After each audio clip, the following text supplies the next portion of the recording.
Hey guys, just a quick video showing the new Nessmuck knife design that I'm working on.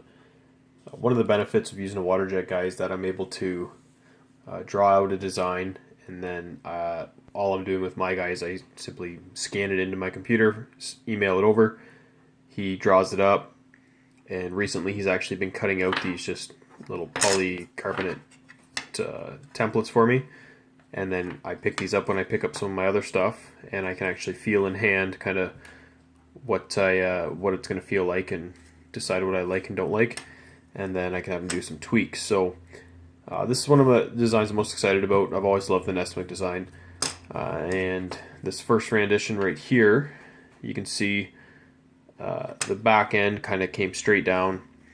I was happy with the location of the weight reduction cutout and the holes for the screws for the handle scales and everything.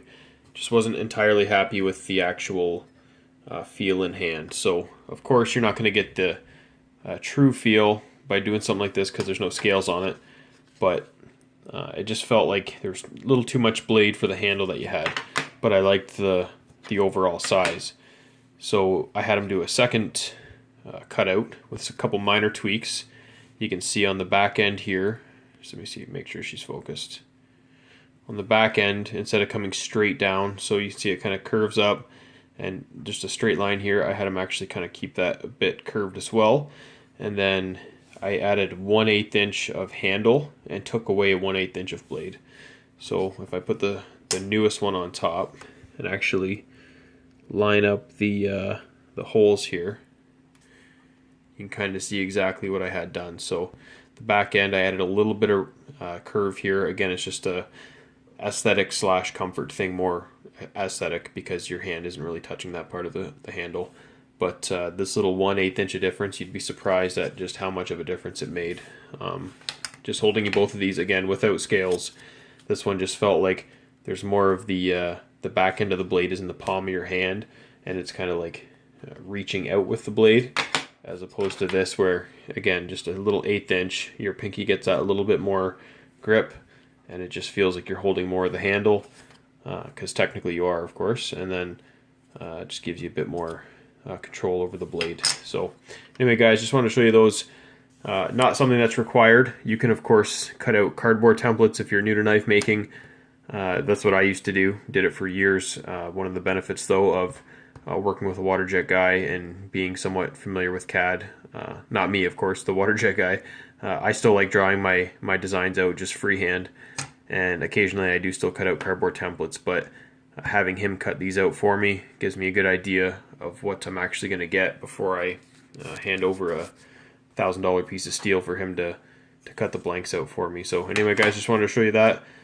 Have a couple more designs. I can actually show you one here. This is an example of one that he had cut for me. I wanted just a nice mid-sized kind of hunter style fixed blade knife for a while, and I haven't had one, so this was the first attempt at this blade. Wasn't happy with how steep the belly was here at the tip.